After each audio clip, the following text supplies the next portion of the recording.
Before we go with Fred, just a few things. I'm very curious about Fred's outside the box thinking. Fred, if you were hiring the next Los Angeles Lakers coach, who would you hire? Oh. Right? Whoever LeBron James wants. Well, all those guys aren't available, right? Ty Lue's not going to be available. Jason Kidd just got extended this morning. Like, I don't know who's left out there. And this is going to be LeBron's 11th coach in 21 years or whatever the hell it is. I know a podcast partner of his who's ready to roll. You know what? If that happens, who would be to blame? You know what I mean? I don't know. Maybe JJ Redick would be really good. JJ Redick is an incredible analyst. Every single time I listen to him talk about basketball, I'm like, that dude's amazing. I learned so much from him. And he's so good at explaining complicated concepts in the game. He was a really good player, so he can relate to players. I wouldn't be surprised if JJ Redick became a really good NBA head coach. He's really good.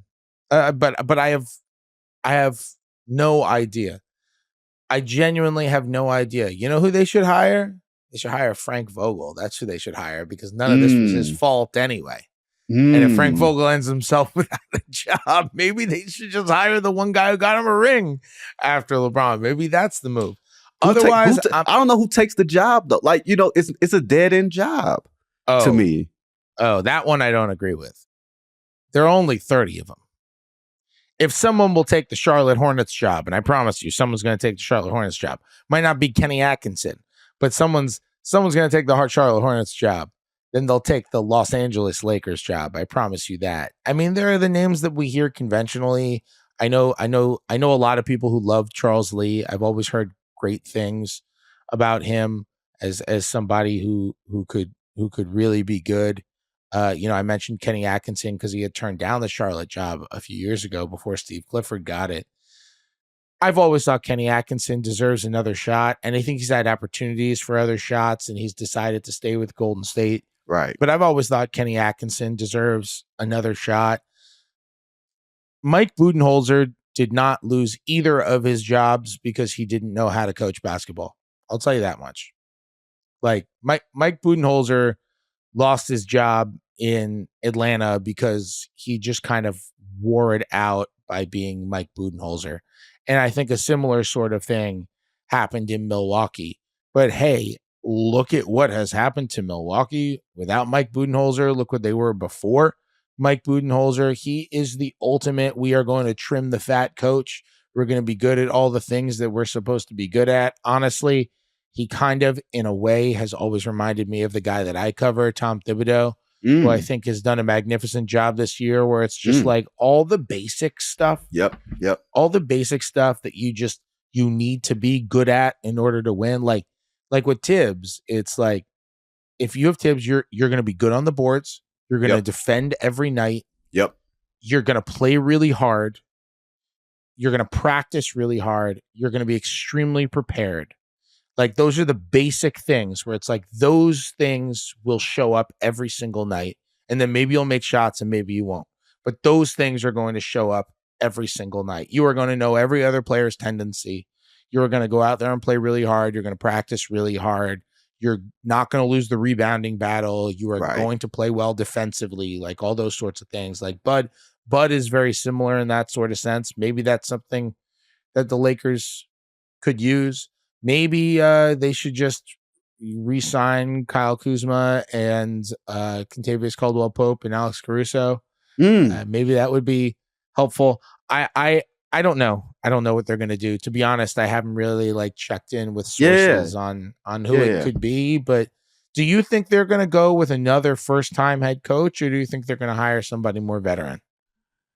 I think you have to hire someone more veteran, because to me, Darvin Ham made mistakes that first-time head coaches make, right? Where rotation issues, when do you call timeouts, things like that, right? Those are things that you learn through experience. Those are things that you only get through trial and error. And coaching LeBron James doesn't leave you a lot of space for error. It doesn't leave you a lot of space to let me see if I can figure this thing out. especially as he gets older, especially as he's probably only guaranteed to play between 55 and 60 games in a season. And you have to start considering maybe not LeBron first, but you have to start considering Anthony Davis first, because he's the guy that's actually going to be around beyond the next 2 years. And you have to figure out how to maximize him. I don't think that's a job for a first-time head coach. And like, I don't think, like John just popped in. John says Terry Stotts. I don't think the Lakers would consider Terry Stotts to have enough panache, so to speak. That wouldn't be snazzy enough for the Lakers to hire a guy like that. Budenholzer, yeah, I could see that. I think they were probably banking on, let's see what happens with Ty Lue. Let's see what happens with Jason Kidd. And those franchises are like, no, we're not losing our guy to you. And now they're in a very tough spot. And like you said, margin for error to me is less about the coach and more about the roster. Margin for error is on, you can't take Jalen Hood-Safino and you've got Podziemski and Jaime Jaquez Jr. right behind it. You know what I mean? Like, those are the mistakes that a franchise can't afford to make. And then putting a rookie head coach in there and expecting him to figure it all out. Or saying, you know what, y'all, just because we won this in-season tournament and we had a bad stretch after that, that's going to be the stretch that gets you fired. That means he was never really going to succeed in the first place. By and large, I believe you can make the case to fire 20 of 30 NBA head coaches if you wanted to. You could literally just go out and say, I don't like how Nick Nurse handled that series. I feel like he blew a couple games. Fired.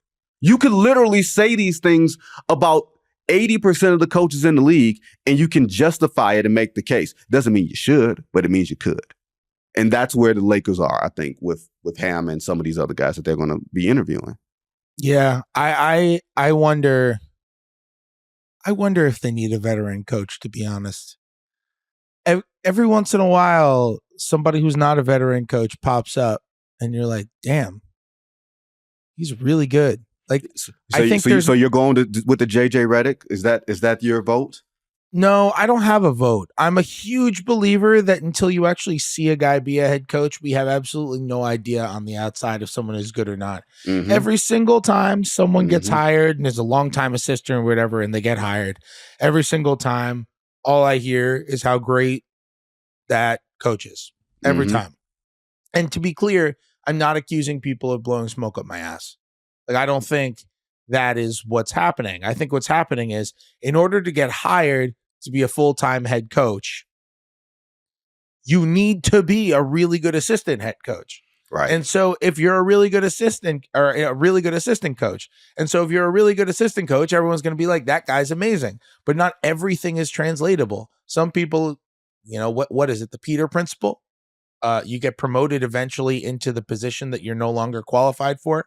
Some people just get Peter principled at head coach, and it can be really difficult to figure out who.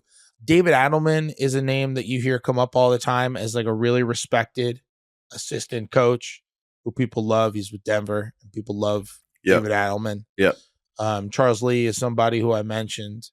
You could look at the college ranks and see if there's some, if you want to go after like a Hurley and see what you can do there. Like, I think there are always options, but you look at some of the really good young, like look at some of the best coaches in the league, and it's like, just talked about Jamal Mosley. I would take him coaching my team, 7 days out of the week.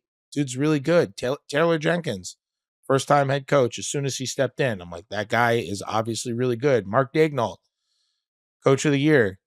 Like, he's still in his 30s, and that was his first But job. you just called me old as and I'm still in my 30s, Fred. Yeah, but in terms of your personality, you're kind of in your early 50s.